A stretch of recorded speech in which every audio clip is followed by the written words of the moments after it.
Hey ladies and gentlemen, Richard Kenobi here, back again to bring you my review of Legend of Korra Book 4, and this time we begin with Episode 5. So let's go ahead and get started. Now here we finally see everything fall into place. Everything is beginning the way we saw it was going to happen. So let's go ahead and get started with the first plot, then move on to the B plot, and then we'll give it the verdict. So, the plot pretty much begins where we finally see Kuvira and her army invade Zafu, trying to make them agree to their terms so they can have safe passage and move on to the next town. But it's here that Zu may have to defend herself. And we see that Korra finally comes back and she tries to convict and assess the situation out and try and make peace. Sort of in the way like Aang did, because Aang would always start off talking and trying to not make it lead to violence, but that doesn't work out. But we see that before that, we see that even if Zu doesn't agree, Kuvira has one secret weapon, Bolin, because of his good relations with Zu, because of the way she taught him how to metal bend and how to lava bend. So, pretty much when that plan doesn't work, after Bolin finally believed, he finally sees how right his friends were. She is crazy, and she wants nothing but dictatorship, even though she thinks she wants democracy.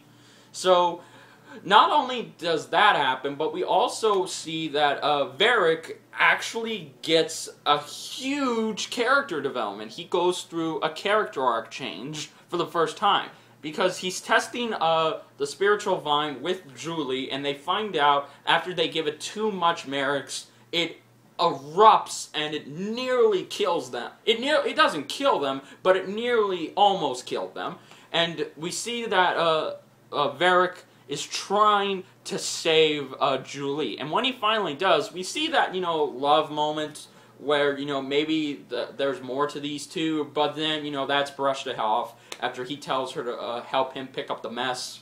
So, and he confronts Kuvira and says, no, this weapon is dangerous. It cannot be, I cannot let it fall into enemy hands, or the wrong hands. And he actually says it to himself. I actually care about people now. And we see here that, after Kuvira goes nuts, Bolin, Zarek, crap, I forgot how to pronounce his name, oh well. And Julie, they get out and get in some mechs, but then they're attacked by other mechs. And it's here that we see that the mech fighting is actually pretty good. We see, it's not just CG, and it barely looks like who's hitting who.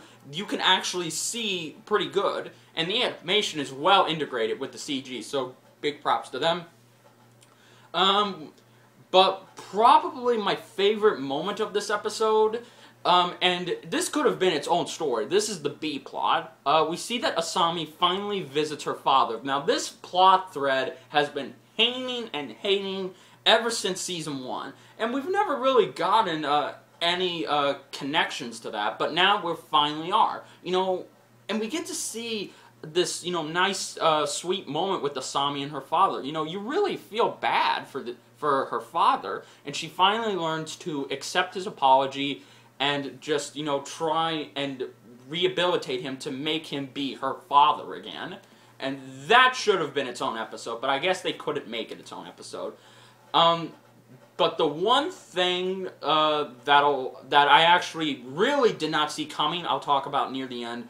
Let's go ahead and get to how Kuvira became this way. Right when Korra, before she goes to confront Kuvira, she actually goes to Zu, and Zu actually tells her why Kuvira is like this. You see, Kuvira used to be a protege of Zu's 3 years ago, but when the crisis of the Earth Kingdom, or Ba Sing Se, happened, after the Earth Queen's death, Zhu refused to take action, even though most of the world leaders liked her. They said she should have done it. They recommended she do it, but she said no, because if I gathered my armies and my security forces, what would that make me? That would make me seem like a dictator. So it's here that Korvira turns on Zhu, and she goes off and pretty much... I would want to say she makes her son betray her, because they take it upon themselves to take every army and every security force to go over there and make peace. And they do eventually make peace. And this is the reason why all of the world leaders recommended she be the one leading this task force. But when she doesn't want to give up her power, that's when the shit hits the fan. But let's go ahead and talk about the one thing that I didn't expect. And it is a huge twist. I mean, I don't even think M. Night Shyamalan could have predicted this.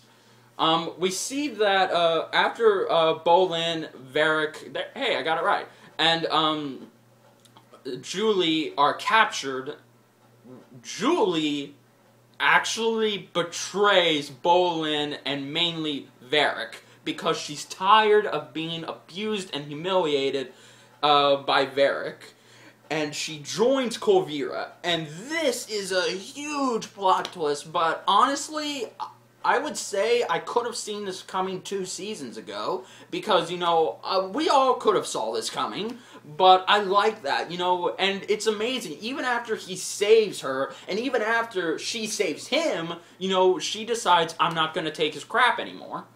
So, overall, a good episode. The plot twist was pretty good. You know, the action between the mechs was good. That awesome, sweet moment with Asami and her father. The fact that we get to see Korra think a lot more like Aang is a pretty good touch. And the fact that we get to see why Korvira is doing what she's doing, you know, it's understandable. And she's pretty much the only villain, I would want to say, who doesn't even see herself as a main villain. Even Zahir and the Red Lotus, as much as they thought they were doing the wrong thing, they still wanted peace, and they would do anything they can to get it.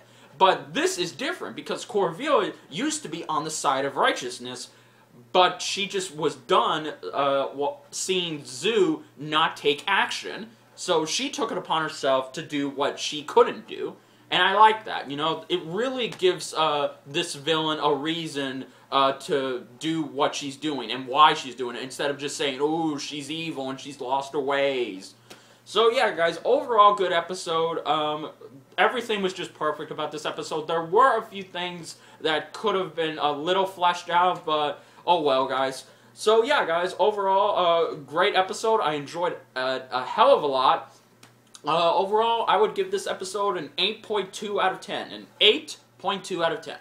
Alright, guys, so that's about it for this review. Join me for my next video. Until then, guys, this is Richard Kenobi saying, be here, my friends.